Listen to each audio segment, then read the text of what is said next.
Hi, I'm Craig. And I'm Linda. And this is the Indie Travel Podcast at indietravelpodcast.com. This is episode 360, and we're talking about hiking the Cotswold Way. That's right. I recently did the Cotswold Way hike in the UK with a friend of mine, Dave Dean from TooManyAdapters.com. And we'll be talking about what it is, what it's like, some of the unique things that I found along the way. But before that, what have we been up to? Well, we're currently in Bristol, so we've arrived here after Craig did the Cotswold Way. We went to Belfast for a week, and then we came here. So we're now house sitting in quite a nice little house in the suburbs of Bristol. We have a very amusing dog. He is so funny. He's like a little soft toy. And the first couple of days, he was really unsure about us, but then he decided he liked us and went a bit manic. So it's been interesting. Yeah, he's displaying about 110% of his personality at the moment. It's good fun. Yeah, we're wondering what he'll be like when he calms down, if he calms down. And Bristol has been really nice, eh? Yeah, it's quite cool because we know people. Dave lives here. He's not here at the moment. And we also know Heather from heatheronhertravels.com. So we've got contacts. Also over the weekend, we met up with a couple who I met online while language learning, and they seem really nice. So we're probably going to spend some time with them again. Yeah, it should be quite a social couple of months. Well, let's crack into it, eh? Yeah, so tell me, Greg, what is the Cotswold Way? Well, it's a hiking trail, and it runs from Chipping Campden in the north of the Cotswolds down to Bath or vice versa. You can do it south to north or north to south. And the Cotswold is designated an area of outstanding national beauty. So everywhere I've seen these AONB signs, that's what that stood for. And that's called the Cotswolds. The hike itself, the Cotswold Way, is around 165 k's or 100 miles long. Okay, and why did you decide to do it? Was it partly because you were jealous of me walking the Camino earlier this year? Yeah, I definitely thought that I needed some hiking time after you got to do a week of the Camino. I thought I could return the favor and leave you behind the computer while I went out hiking. I was so jealous. But in fact, the impetus for doing it was a friend of mine, Dave, who was planning to do some hiking in the UK, and I said, yeah, let's do it. So I got kind of half an invite and kind of half invited myself along. And it was a really good plan. I think you were kind of we were both kind of talking about doing it, and we couldn't justify both of us taking all the time off work, and then Dave was going to do it. So it was one of those things that just kind of snowballed into happening. Yeah, we were staying in Stroud over the summer, which is one of the larger towns in the Cotswolds. So we were in the area, and we knew that it was, a national trail and is one of the highlight walks of the UK. And it was just kind of in the air. And did it meet your expectations? Yeah, I think so. It was a very British walk. You were walking through quite a few small towns, through farmland, over rights of way and public paths, through sometimes some massive parks with old country houses in them. And yeah, I guess everything was very human influenced. Even the forests and the woodlands, you can tell they'd been tended, that they had been, looked after. They weren't wild, primordial forests.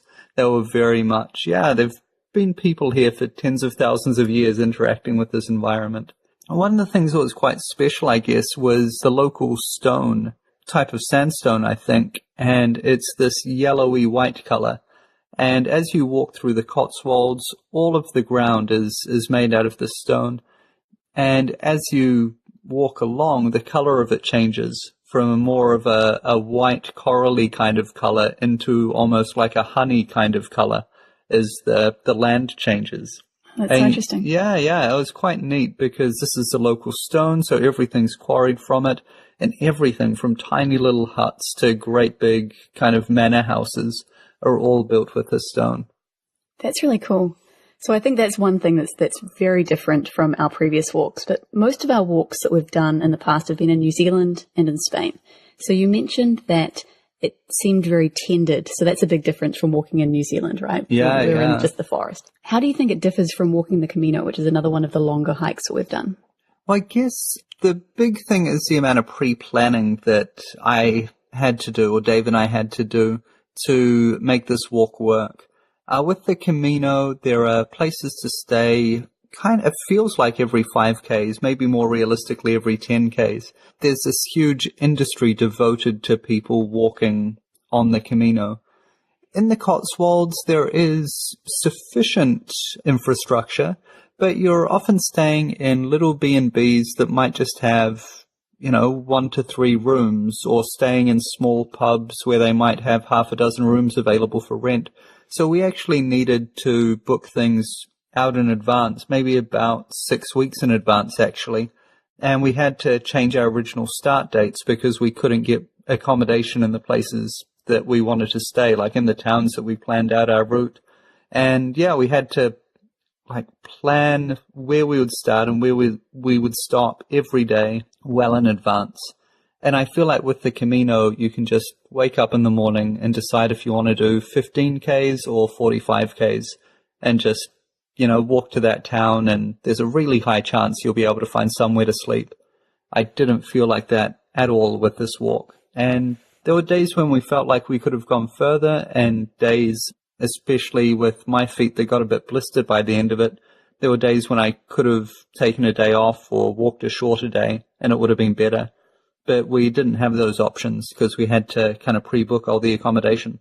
That's really interesting. Were there any standout experiences along the way?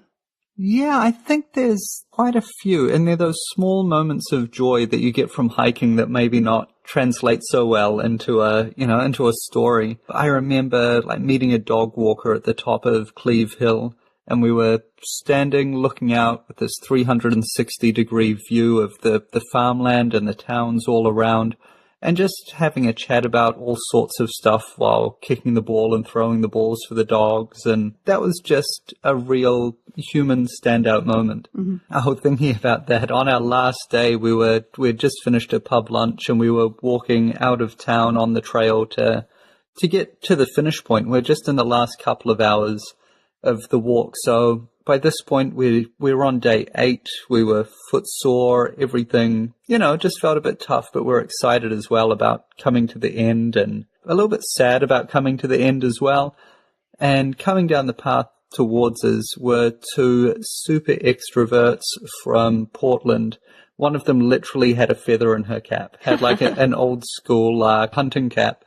And they just had so much energy and kind of bouncy first day, just getting started, want to talk about everything, super excited. And we spoke with them for about 15-20 minutes. And just that difference in energy, right? From day 1 to day 8. I was like, wow, yep, that was quite different. That reminds me of the time when we were on the Camino, exhausted in an albergue, and this whole group of late teenagers came in. They were on a school trip, and they hadn't started. They were starting the next day, and they had so much energy. And we were exhausted, and we're kind of muttering under our breath, "These stupid kids." And get off my lawn. Yeah. And then as the days went on and we saw them get more and more exhausted, it was quite satisfying. But it's nice to see people starting out when you're at the end of a walk, because you can think, they've got a good time ahead of them. I guess something else that was really cool was coming into Stroud, not only because that's where you were, I got to see you that day, but we had been living for the previous couple of months basically at the bottom of Selsley Common. And the way took us over Selsley Common. So we got to walk over that and meet you at a pub that we had been to several times, have a drink there, and then walk up into Stroud. And because of that connection, because we had been there, that felt really cool. Yeah, it was nice to see you, obviously.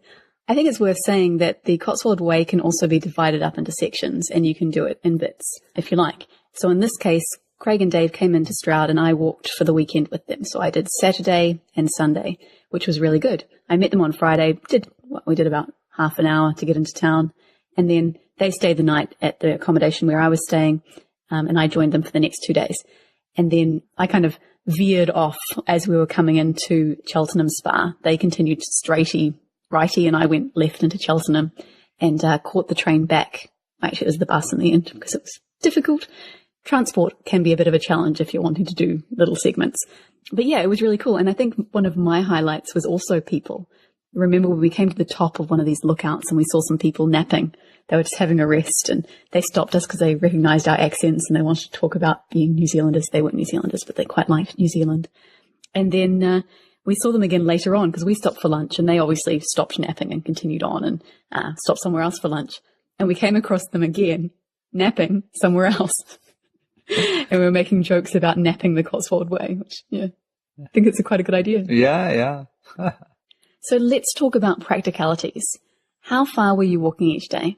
Oh, it was around 25 k's a day. The shortest day, according to my phone's GPS, was around 18 k's, and the longest day was about 30 k's. And which day was that, Craig? And that was the day that you joined us for, Linda. Was it? I thought you'd enjoy that. Yeah. Thanks so much. The whole way was pretty much rolling hills, pretty gentle slopes. There was definitely no technical walking involved. From looking at some of the guidebooks that had like elevation charts, we were worried that some of these slopes were going to be really quite steep. But in fact, only a couple of them were, and everything was much easier than we expected, even though we were both stuck behind our desks for the preceding couple of months and were quite unfit. So what about hiking poles? Do you think they're necessary? Not necessary for a lot of people, but I'm certainly a convert. Like, I want my hiking poles all the time now. It just takes so much pressure off of my knees. And we didn't need to pack a lot, just basically a change of clothes and toiletries. And I think about half of my bag was probably actually having my tablet, phone, guidebook, a novel, and charging cables. That was like half of the weight. It was way too much entertainment stuff that I brought along. I also think that you took too much wet weather gear. Yeah. Well, it's Britain. I don't think you can take too much wet weather gear. So I had, a jacket and a poncho to cover the bag in case it got really, really wet. Yeah, so there was a lot of weight there, and we were super lucky. We had fantastic weather coming off the end of this, really hot British summer that we've just had. But, it's Britain. Expect rain. Did it rain on you at all, or did you not have any rain? Yeah, we had one morning where we were up in the, a bit higher up where it was kind of a Scotch mist. It was somewhere between cloud and fog and rain. So that was a pretty wet morning. And apart from that, I think we got caught in one heavy shower at another time as well. And would you recommend that you go north to south or south to north? I know that you started from the south and headed north. Yeah, so this is really interesting. You can either walk from Bath up to Chipping Campden or in reverse. And there's a couple of practical reasons we chose Bath. It was easier for us to get to. We could stay in Bristol the night before and then catch the train out, less than an hour, and then just start straight away. Whereas Chipping Campden doesn't have as much public transport. I think there's 2 to 3 buses in there per day. So if we started from Chipping Campden, from where we were, we'd have to arrive in Chipping Campden, spend the afternoon and the evening there, and then start the next day. We couldn't make it work to kind of arrive and start walking. Mm-hmm. So that was a bit of a practical issue. In terms of the walk itself, that first day leaving Bath was the most boring day. And I think having your most boring day as the first day is completely acceptable because it's day one. You're excited, you're high energy, and then everything just gets better from there on out. I think that the last couple of days were some of the most beautiful in terms of how they look. So if you started with that, then things would slowly deteriorate as you got closer to Bath. So I really like doing the south to north route, even though that's less popular. Mm-hmm. Most people do start in Chipping Campden and walk south. And I'm not really sure why. I was reading a couple of the books about this, and one of the reasons the guidebooks gave, because the guidebooks actually mostly give instruction from north to south. So they assume you're going to be starting in Chipping Campden. And one of the reasons was that public transport thing, that it's easier to get there. So you get to Chipping Campden, it's a bit of a challenge, but you can get there and stay the night perhaps and then start. Whereas if you get to Bath, it's easier just to get away once you arrive. Mm. And also they were saying you get the reward of walking into Bath, which is a pretty awesome city anyway and worth seeing in its own right. But then from what you're saying about Chipping Campden, that's pretty cool too. Yeah, I mean, it's significantly smaller than Bath and doesn't have all the storied history. But it was a neat town. It'll be really easy to spend half a day there. We got in, I think around 2:00, and we had some time to kill before the train at 4 would take us out to, the bus at 4 takes us to Cheltenham Spa, where we transferred onto trains to go home. And, we spent that looking around at the old market town and some of the architecture, and a lot of time looking at the architecture of a pub courtyard. Interesting. So, yeah, that was good. Got to have a couple of pints to wrap things up. So practically speaking, it's important to look at transport away from Chipping Campden if you're going from south to north. And if you're going the other way, look at how you're going to get to Chipping Campden. If you can get there early enough in the morning to start your walk, or if you need to get there the night before and organise accommodation. Yeah, exactly. Speaking of accommodation, where did you stay along the way? Mainly in B&Bs and pubs. It was pretty hard to find the information in the guidebook that I had. Luckily, Dave's guidebook had a lot more detailed information, so we lent heavily on that. And there's a National Trails website that had like an interactive planner. It was a bit clunky, but we managed to get some phone numbers and call up places. So that was one of the hardest bits, as I said before, was trying to plan how far we wanted to walk, try and find some accommodation on the trail or within a kilometre of the trail around that, and then try and get that booked. It wasn't as simple as I would have liked, and took quite a few phone calls rather than being able to use online booking systems and things to get confirmation. And have you written up your itinerary so we can publish it on the show notes? Yeah, I'll put an itinerary and a packing list as well up on Indie Travel Podcast, and we'll make sure that's all interlinked with the show notes here. Yeah, I think we won't go through the itinerary now on the show. It's a lot of small places that no one will have ever heard of. I think it's more practical if you are planning to do it, to grab a guidebook and grab an itinerary like the one we'll publish, and plan your own trip out. So you're saying that quite a lot of these B&Bs and pubs were quite small. Were they located near food? Sometimes yes, sometimes no. For when we stayed in the pubs, we would eat in the pub. And a couple of times the B&Bs were in villages or in farms just outside of villages. So we could walk into the village and there'd be a village pub there that we could then eat at. But some of them were really remote. Quite often, I think 2 times, the owner of the B&B would arrange to drop us in at a pub and then come and pick us up a couple of hours later. And quite often those car rides were kind of 10-minute car rides each way, so it would have been a significant walk. There was one place we stayed where the woman didn't have a car, and the nearest pub was about a 35-minute walk away. So that was a long evening after getting in and feeling a bit sore, taking a couple of hours to take a break, and then having to go for another walk along a really busy road to get to dinner. And what about lunches? What did you do for lunch and snacks along the way? Yeah, it was a bit of a combination, and we did have to look in the guidebook every day to figure out what was happening. So sometimes we'd stop in at a supermarket or a small store, and we'd buy some salads and sandwiches and things like that and carry those with us for lunch. Other times there'd be villages around the kind of 15k mark, 12 to 15k mark, that made for great lunch spots. So we could stop around 12 to 1 o'clock, have a long, lazy lunch, recuperate a little bit, and then jump up and do the last couple of hours of walking. So what did you find worked really well on the walk? What did you do to prepare that was really worthwhile? And what did you find didn't really work very well? Oh, that's a big question. I think that the things that didn't work were mainly around equipment failure. Like I borrowed your backpack to do the walk, and that didn't really sit that well on my back. And I got some new shoes about a month before, and even though I had broken them in, they weren't the best. So that created, back problems and feet problems, and those are the 2 things that you really don't want when you have to get up every morning and keep on hiking. It was pretty neat coming into Stroud about halfway, because it's quite a big town and there are a couple of outdoor stores there. So I was able to change out some gear on the fly. But also in Stroud, we did some laundry, and I put all of my socks in the laundry. I don't know what you were thinking. And they didn't all get dried. In fact, everything stayed damp. Nothing dried properly. It was quite a wet area. So it meant I had to hike that day, which was our longest day, in wet socks. I really should have taken your advice and spent another 10 or 20 quid and gone and bought some new socks before leaving town that morning. Yep. Yeah.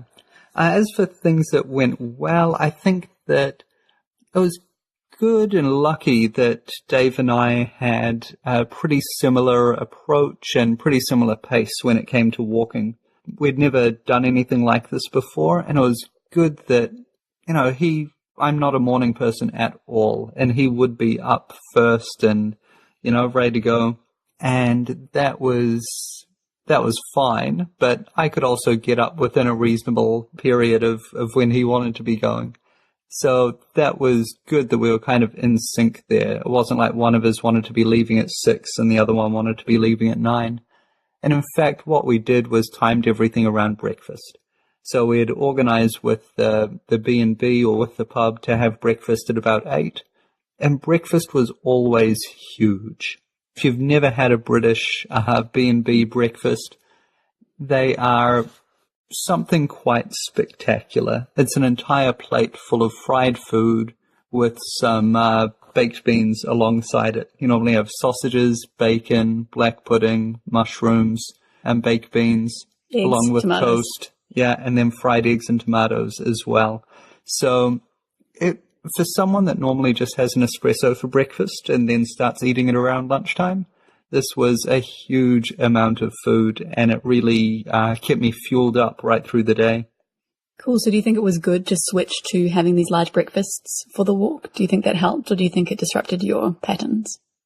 I don't know. Because I was doing so much, I was burning a lot more calories and using a lot more energy and muscle than I normally do sitting behind the desk and wandering around some tourist attractions. I really used it all. Mm-hmm. And that was good, but it normally takes my body quite a while to wake up, and eating in the morning tends to make me nauseous. And so I was fighting between those two different things of having this delicious food that my body was craving, and at the same time not feeling great having eaten it. That's unfortunate. Cool. So what do you think you could have done better to prepare for this walk? In a perfect world, I would have had perfect shoes. I think if I could have changed my shoes out for something magical and mystical, some unknown hiking boot that I've never found in my 15-year history of going hiking, so I could have blister-free feet, that would have been the big thing. I think I was really happy with the decision to walk from the south to the north. And yeah, even though I had gear that I didn't use so much, like the wet weather gear, I wouldn't have wanted to walk without it. Mm-hmm. So yeah, I think it was the right amount of preparation, the right amount of stuff and equipment to keep the bag nice and light. And yeah, it was just the equipment failure of those shoes and my feet. Cool. So takeaways for people who are thinking of walking the Cotswold Way. It sounds like prepare well in advance, book your accommodation as soon as you can. So choose your dates, book your accommodation, make sure to choose the right person to walk with because you'll be spending quite a lot of time with them. Pack carefully, especially shoes and backpack and socks, and take wet weather gear. Anything I've missed? Oh, that's pretty much it. Some of the guidebooks are significantly better than others, and I'll put that in the packing list that we'll publish on the website as well, if anyone's interested in that. And I'd say that getting the right guidebook is going to make a massive difference. Mm-hmm. The guidebook that I had, in fact, was mainly used for comedic purposes. We'd pull it out at lunchtime and read over the description of the places we had just been and be overwhelmed by the dramatic use of adjectives and adverbs and the description of the family of some French cows that we had passed on the way. And yeah, there was a lot of useless information and very little about where we were actually going. And yeah, if we didn't have Dave's book, we would have been severely lost. So did you use the book quite a lot for wayfinding, or was the waymarking along the way quite good? The waymarking was amazing once we got out of Bath. I think like most walks that go through big cities, it's really hard to find your way through. But as soon as we left Bath, or even got to the outskirts of Bath, we started seeing the little acorn markers of the National Trail pretty much everywhere. And I don't remember a time that we came to an intersection that we didn't have an acorn. If not directly at the intersection, then very, very soon after it. In fact, we only got off the way, I think 3 times in 8 days. And one time was because we decided that one path looked better than another, and then we had to find our way back to the original trail. The other 2 times we just went maybe 3 to 5 minutes along and went, this doesn't look right, and we haven't seen any way markers. And we'd pull out the guidebook or pull out the GPS and, just confirm we were meant to be. And one of those times we were just kind of dozing along and we were following someone else, but they weren't on the same hike that we were on. Oh. So, but we always figured it out really quickly. And I think that goes to show how well waymarked everything was. Mm-hmm. And that's something else you did. You kind of marked everything on your GPS, didn't you? Yeah, I used a new app that I haven't used before, and I was actually able to download the official trail as it's gazetted onto the GPS. So I could see where we were walking and where the official gazetted trail was. Sometimes that diverged a little bit because of, seasonal changes. So we could always see, are we walking along the trail or parallel with the trail, or are we way off and going in the wrong direction? Mm-hmm. But it sounds like you didn't have to use that all that often. No, I think we mainly relied on the waymarkers and Dave's guidebook to pick our path. And then maybe once a day we might pull out the GPS just to make sure we were on the most efficient route. Awesome. So is there anything you'd like to add about the Cotswold Way before we finish up? Oh, it was a lot of fun. And if you have the opportunity to do it, then go ahead and do it. We took 8 days to do the walk. You can do it in a longer period of time. You can push on and get it done in about 5 to 6 days without things being too uncomfortable. I mean, we were doing 25 Ks a day, more or less. Mm-hmm. And that was, that's really comfortable in terms of distance with that kind of terrain. Yeah, so if you wanted to do it faster, you could probably get the whole thing done, including your transport in and out in a calendar week. And yeah, so very rewarding for the amount of time that you put into it. What about money? How much did you spend? Oh, way too much. The average cost of accommodation was about £40 a night. Per person? Per person, yeah, and that was for twin rooms. And then we'd basically double that for food. Pub lunch, pub dinner would be around £20 each. And so... you'd go 40 for your accommodation and breakfast, and then about 20 for lunch and about 20 for dinner. You can shave a little bit off of that some days, but because of the remoteness of the track, you can't always just go into a supermarket or something and buy $5 worth of groceries to get you through lunch. And what about camping? Camping is difficult. I talked to some people who have done it in the past and they wild camped along the way. From my understanding, that's really strongly advised against and disincentivized. I don't know exactly where it stands in the legal framework. There was one campsite and only one campsite that was on the trail itself. There were a couple of others, but they were sometimes a couple of Ks away off the track. And that's a lot of extra walking to fit in.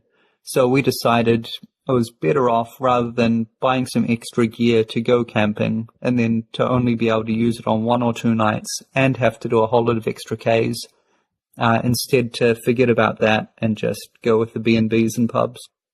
Cool, so I think that's about it. If you do have any questions, you can email us, mail@indietravelpodcast.com, or find us on Facebook or Twitter at indietravel. So what's next for us? Well, as you know, we're here in Bristol for a few more weeks, probably about 6 more weeks with our crazy dog. And then after that, we'll be heading to London. We're going to World Travel Market, which is a big travel conference. And then we're not entirely sure. In fact, we should get onto that today. I guess so. We are thinking about going to Cyprus for a week or so. Then we're flying to Greece. We've got flights from Greece to Melbourne, and then we're heading back to New Zealand. Yeah, so we should be back in New Zealand for Christmas, which will be exciting, but there's a lot more adventures to be had on the way. Well, that's us for this week. Until next time, travel well.